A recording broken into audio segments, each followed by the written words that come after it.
Olá pessoal, bem-vindo a mais um Literatos. Nós estamos aqui para falar hoje sobre livros de uma coleção que eu acho muito interessante para indicar para estudantes de filosofia em geral,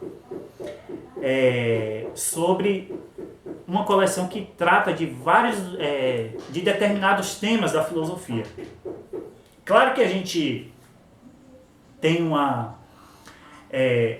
nos cursos de filosofia, ou quando você vai estudar filosofia, você tem a parte da história da filosofia, que você vai estudar os autores, os clássicos, aqueles que, dependendo da universidade ou do curso, aqueles que você acha que aquele curso acha mais importante, ou que aquele professor acha mais importante.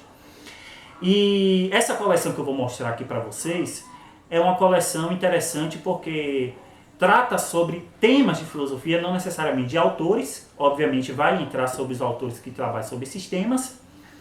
E eu acho interessante porque às vezes trata de temas que ou são pouco estudados ou são desconhecidos pelas pessoas. E que são temas e às vezes autores desses temas que são carentes, por exemplo, de traduções, ou temas que são pouco estudados, até mesmo por causa dessas traduções que não chegam ao nosso conhecimento. E aí pode abrir um leque de estudos maior para quem se interessa por esse tema. Aqui nós temos o quê? Essa coleção aqui da editora Vozes, chamada Coleção Pensamento Moderno. Muito embora seja só um título, Coleção Pensamento Moderno, não se restringe ao pensamento da modernidade. Mas são coleções que tratam sobre temas interessantíssimos da filosofia. Aí eu vou estar mostrando aqui para vocês, aqui ó, dos que eu tenho, né? Pós-estruturalismo do James Williams, Ética da Virtude, do Stan Van Hooft, Hermenêutica, do Lawrence Schmitt, Fenomenologia, do David Serboni, Utilitarismo, do Tim Mugan, Nietzscheanismo, do Ashley Woodward. Então, assim, o que me despertou para adquirir alguns desses livros foi justamente querer me aprofundar em certos temas de que, como eu disse, ou autores que não têm traduções ou poucas traduções, ou temas que às vezes não são trabalhados de uma forma mais geral, direta, às vezes por um professor, ou pelos autores, ou até mesmo a busca de uma referência bibliográfica sobre aquele tema, entendeu? E o que me despertou de uma maneira muito interessante. Eu vou pegar, por exemplo, aqui o Utilitarismo, do Tim Mugan. Eu já disse aqui em outros vídeos, o vídeo sobre ética, que o utilitarismo é um tema pouco discutido no Brasil, pouco estudado, as pessoas se interessam pouco e a gente tem poucas traduções. Por exemplo, o Jeremy Bentham, que escreveu quase que de uma maneira infinita vários textos. Ele era jurista também, era filósofo e jurista. A gente tem poucas traduções aqui no Brasil. E a gente, como eu já disse, tem pouco conhecimento sobre o utilitarismo no Brasil. Então aqui ele vai falar sobre Jeremy Bentham, sobre o Stuart Mill, como é que diz? Como nasceu o próprio utilitarismo. E é interessante dessa coleção e desse livro, que é o que eu mais gosto, dessa coleção que até agora eu já li, é que ele vai colocar uns argumentos, nesse caso aqui, defender o utilitarismo e também mostrar todas as dificuldades e as objeções ao utilitarismo de uma maneira que talvez você nem imaginasse. entendeu? E o que eu gosto muito desse isso aqui, bom para você dar uma palestra, fazer um curso sobre o tema, que eu acho muito interessante aqui. Ele pega aqui a fundação do utilitarismo, pega os autores, pega os argumentos a favor, os argumentos contra, para discutir esse tema aqui do utilitarismo, que eu achei muito interessante.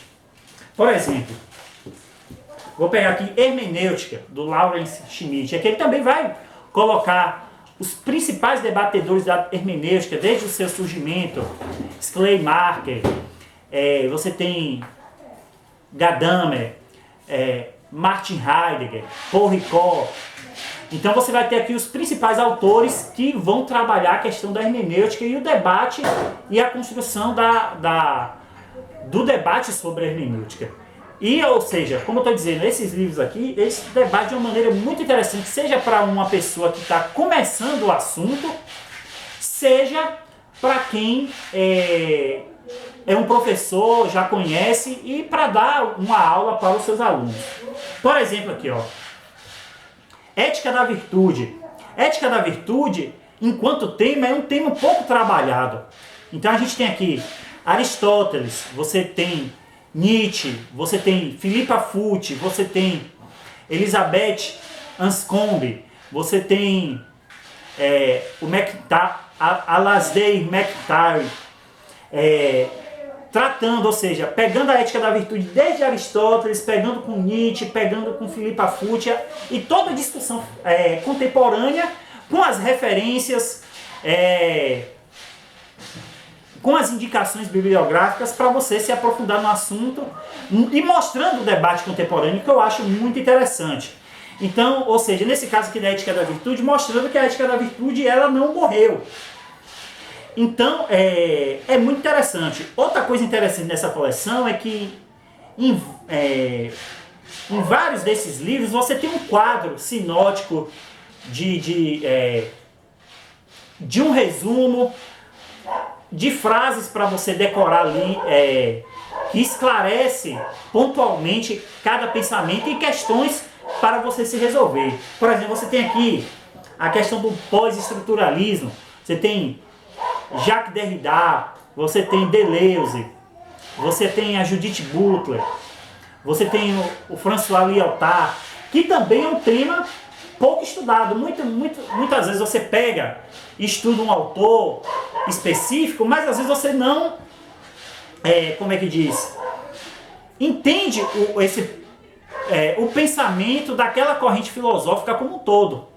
E às vezes você fica voando. E isso aqui é bom para você entender e muito além da própria história da filosofia e você entender e estudar a filosofia como temas. Por exemplo, aqui a questão da fenomenologia, ele vai pegar o Russell, que foi o fundador, vai pegar aqui o Martin Heidegger, vai pegar o Merleau-Ponty, ele vai também trabalhar com Sartre, que também questionou, ou seja, ele vai dar a definição, por exemplo, nesse caso aqui de fenomenologia, ele vai colocar a discussão, as teses de cada fenomenólogo e explicar a evolução, e o debate e a crítica de um ao outro. Porque no caso aqui a gente pega aqui Russell, ele foi fundador, mas os outros começaram, os outros os estudantes da fenomenologia, eles vão debater e também criticar a fenomenologia de Russell. Então assim, qual é o interessante dessa coleção? É que você percebe que são especialistas mesmo sobre o assunto. Eles vão dar argumentos muito interessantes para o debate, profundidade, uma linguagem interessante que até para um leigo não vai ser difícil. E você vai ter uma visão geral sobre o assunto. Desses que eu já li, a minha única crítica é esse do nietzscheanismo. Porque o nietzscheanismo aqui não é necessariamente o pensamento de Nietzsche. E eu comprei pensando que, poxa, eu vou ter um manual explicando a filosofia de Nietzsche. Mas não vai ter isso aqui. Vai ter vários pensadores que foram influenciados por Nietzsche e que desenvolveram o seu próprio pensamento. Então, pessoal, obrigado por tudo aí. Até a próxima. Espero que vocês tenham gostado do vídeo. Aí tem o link do Kawaii, do Pix, para que vocês possam lá acessar e possivelmente também contribuir com o nosso canal. Até a próxima.